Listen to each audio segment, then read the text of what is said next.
I ain't never made a call to Diddy. I got Diddy's number, just hit him up. Yo, Diddy, what up? Never happened. He told me to take me shop. I looked at him like, what you just said? Woo. This is a tight one. And the winner is Eminem, the Eminem Show. Wait, he didn't just spell the word rapper and leave out a... That's why I don't be going to them puffy parties. They can hug you from the front and the back at the same time. What you talking about? Look, if you into that, I'm fine with it. To get you on. I'm just saying this ain't my motherfucking kind of party. I like it. It's uncomfortable. I think I belong in the girls' bathroom. And shit like that is going. What's up, guys? I was thinking about this Diddy situation. I talked to a few people, and I seem to think that the reason why their groups are so close is because all of them have a certain type of STD. I think they all got the alphabet. Now, bear with me, guys, because I'm not even trying to cap. I looked at it like this. They're not using condoms, right? So if you're in a party not using condoms, it ain't like you could catch something twice, right? So if you already got something, ain't like you can catch it again. So I believe, one of my theories is that these people at these Diddy parties were so close because they all had STDs. And so therefore all the super freaky stuff, it ain't like you could catch something twice. So almost like having a disease is a rite of passage for that group.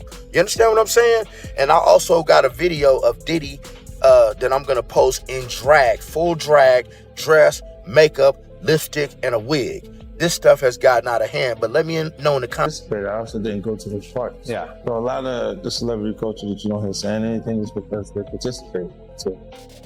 Was there a reason you never went to those parties back in the day? Obviously, I know what was going on there, but is there a reason you never did? I'm just not with all that freaky. Like all of the stuff that he's doing, I'm not into that type of stuff. I'm just a little more. Hip-hop has always been shaped by powerful personalities, intense rivalries, and stories that eventually find their way into the open. One of the longest-running feuds in the genre has been between 50 Cent and Diddy.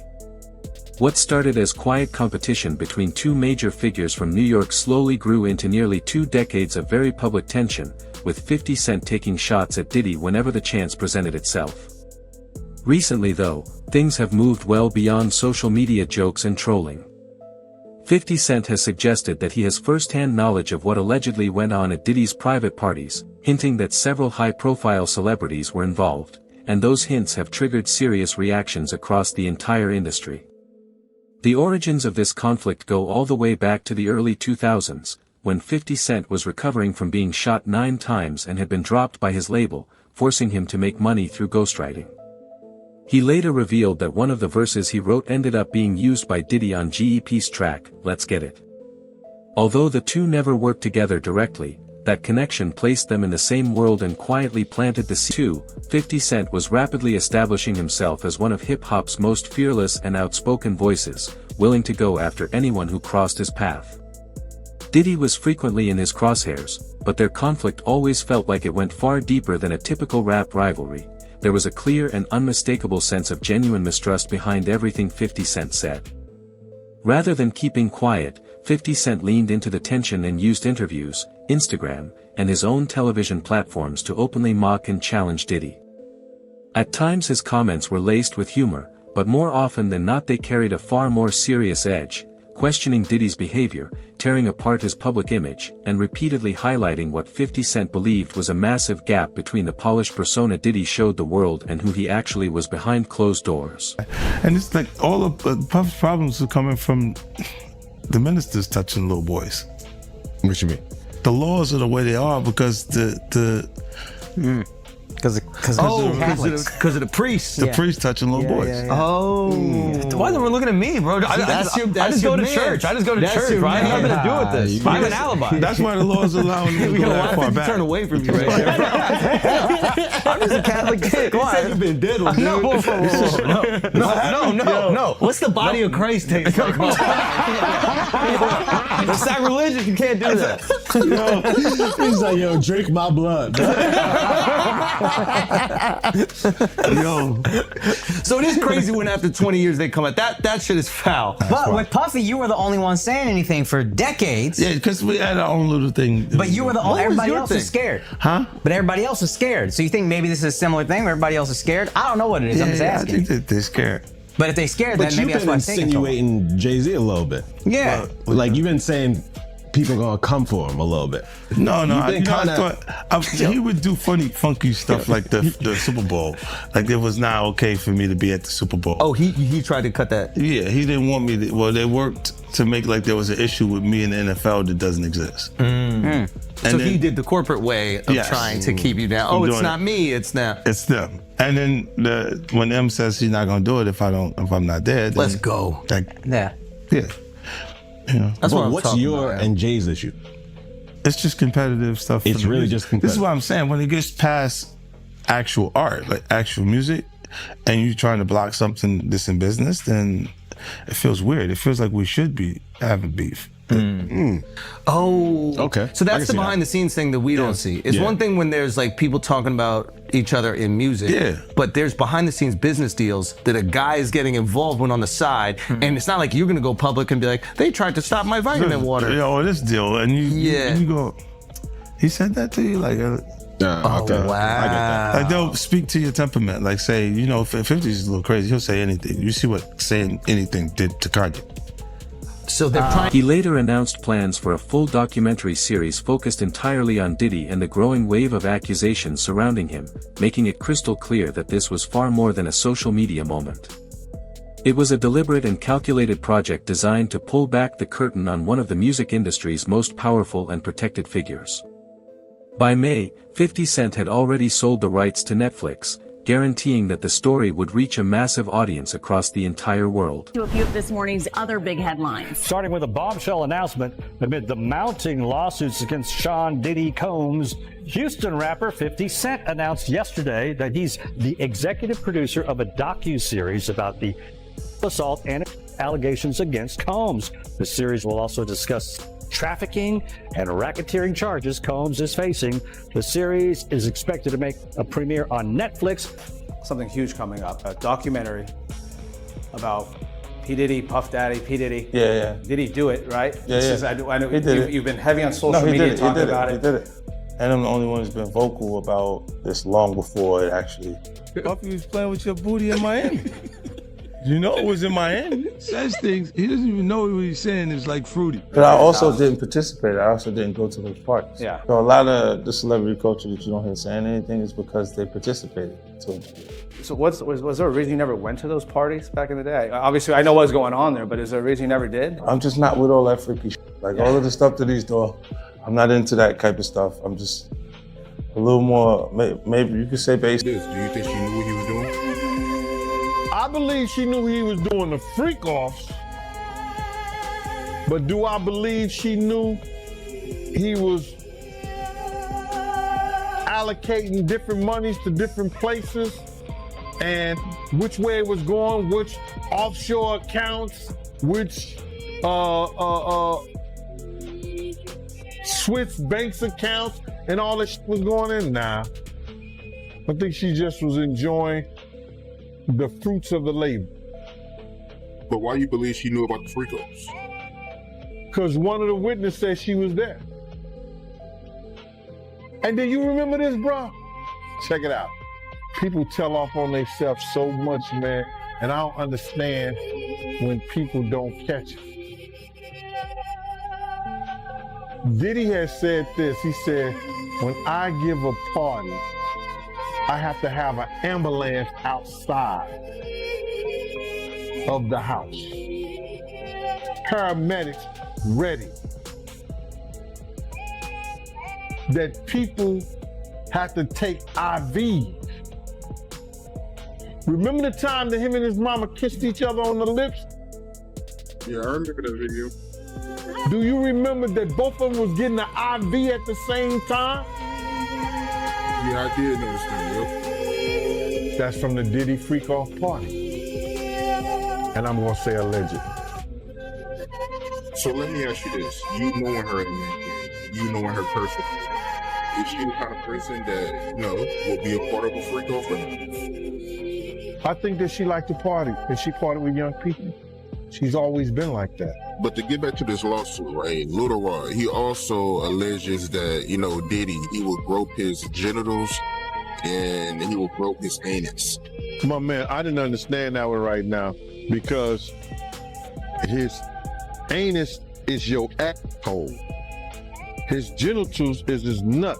So I guess he had to be naked when Puff was doing that. Where was he at? What was he doing? Because he said that they never had. So if you read it in the thing, they never had. He made claims that they never had, but how would he grope your anus? Your asshole. How would he play with your genitals?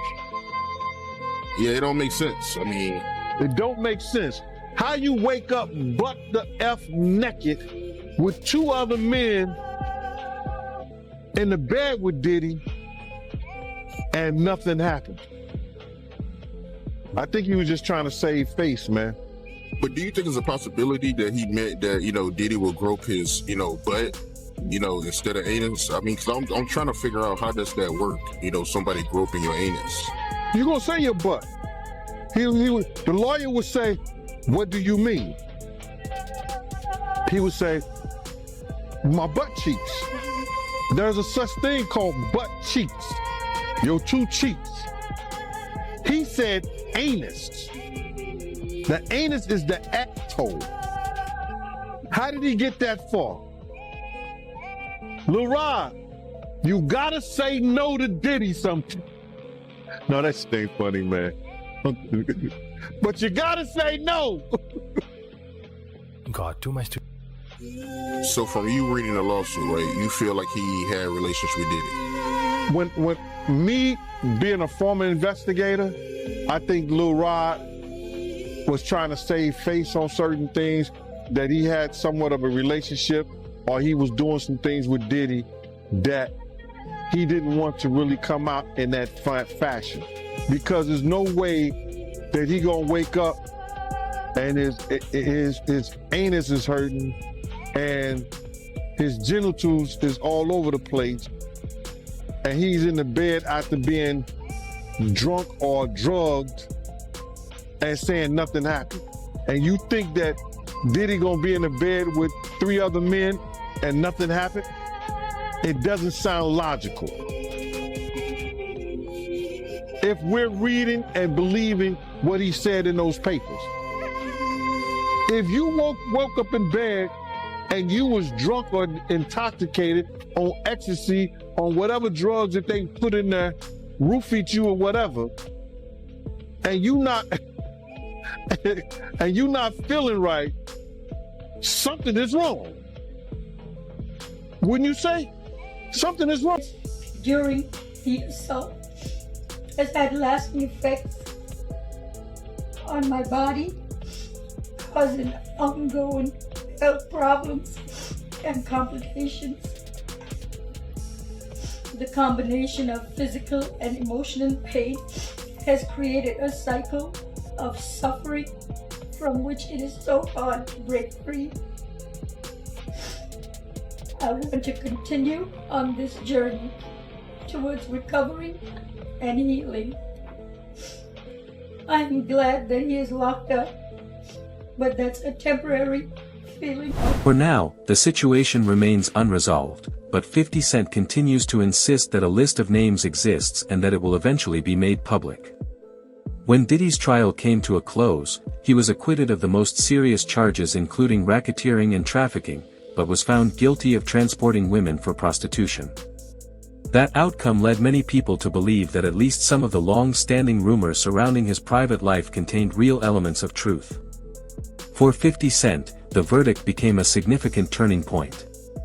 Rather than simply continuing to mock Diddy, he used the result to reinforce the narrative he had been pushing for years, presenting the conviction as proof that Diddy's entire lifestyle had been built on manipulation, secrecy, and dishonesty. Was turning straight men gay. That was his thing. Where's Hype? What's his last film project? Belly? I mean, Yeah, DMX was a star in that. facts. Facts. Jab, my question to you is, and again, we're just talking the psychology of a man. What if the entertainment industry is nothing but a cover for a worldwide dream? You mentioned who's on tapes and who got tapes out. Yeah. The purpose of having a recorded freak off. Yeah. What does that do for the male? What does that do for the female? Like, I mean, some females are cool with it. What is the thought behind that as far as, let's record this session and either rewatch, keep it for sale? Is it evidence? Is it just, like, what is the mentality behind having if you can own visual memory? Their vulnerability, if you can own that, you have the ability to control and manipulate that person. See, the fallout from the trial only seemed to strengthen 50 Cent's position, as details emerging from the courtroom made it increasingly difficult for critics to dismiss his claims as nothing more than baseless provocation. With every new revelation, his words gained more credibility in an industry where reputation is everything. And his moves have never looked impulsive, they have appeared calculated and deliberate from the very beginning.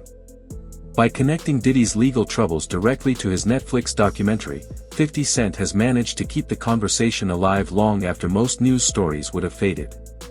At the same time, he continues to use Instagram and public appearances to stay in the spotlight, dropping suggestive remarks and keeping speculation alive about a possible list of celebrities connected to the allegations. Whether those names ever actually become public remains uncertain, but many believe 50 Cent is bold enough to release them if he decides the moment is right. His campaign has grown into something far bigger than a personal attack on one man. It has evolved into a broader effort to shift public perception and force an industry to confront issues that many believe have been deliberately swept under the rug for years. Audiences remain deeply invested, reacting to every post and every carefully placed hint, with many convinced that 50 Cent knows far more than he has publicly revealed. Inside the industry, however, silence continues to dominate, with very few people willing to risk the backlash or potential exposure that speaking out could bring. That wall of silence has only fueled more speculation and left many people asking why those closest to the situation have not said a word. For many insiders, staying quiet is simply the safest path given the power, connections, and loyal network that surrounded Diddy for decades. But 50 Cent operates from a completely different position. Having built success that stretches well beyond music into film, television, business, and real estate, he has the financial independence and personal freedom to speak without needing anyone's approval, which is precisely why he remains one of the loudest and most fearless voices in this entire controversy. Ooh, man, I don't want to watch porn, I just want to watch us. See, that's the line. That's the line. Would you rather me be watching us than watching a bunch of other? See, the finesse, that fluff. You so. Do you really want me watching anybody else but you? I could look at you all day. Vanity. See, make her feel special. Make her feel like she's the only, ooh, the object. Meanwhile, this is sitting here thinking, so her daddy works at Sony and I need such and such his contract ended.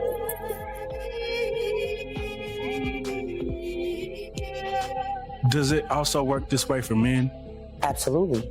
And it's worse for the men. Women are used to being the victims of, not men. No man walks in thinking that another man is looking at him like a lollipop. Not a straight man. You are only hip to the that you hip to. You know what I mean? Which is why you hear so many people say they went to Diddy parties and they felt like something was off and decided to leave, or they got invited to another room and they decided to go because they felt like it wasn't right, or whatever the case may be.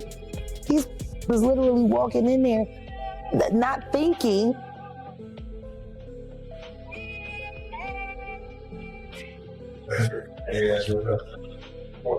Seriously, like, but the thing is, they were still willing to take the chance to go because What started as personal tension and public entertainment has clearly taken on a much deeper purpose. 50 Cent has positioned this entire effort as a matter of accountability, making it clear that he wants Diddy to face serious and lasting scrutiny and showing every sign that he is determined to use every platform at his disposal to push that message as far as it will go. From social media posts to documentary projects and ongoing suggestions that he may identify others he believes were connected to the controversy, 50 Cent shows absolutely no intention of letting this story quietly disappear.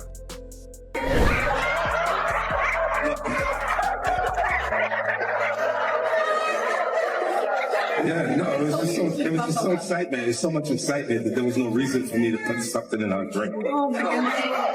I need you to remember. I need you to remember this. The foundation. Thank you. Liked each other business-wise for a long time. But that's why it's only business. It was really away from that. I explained why I didn't hang out with him, right? Because it's fluffy stuff going on. It's not your scene. It's not my style. Not your scene. They hug you from the front and the back at the same time. It's not your thing. It's not my thing, bro. What was the original annoyance between? It was just like, well, when you start to get the momentum, he's like, yo, we gotta hang out. Yo, when we going? I got uncomfortable with him because the way he was acting to try and get me to hang out with him was like, yo, I'll take you shopping. Like, and I'm like, what you mean?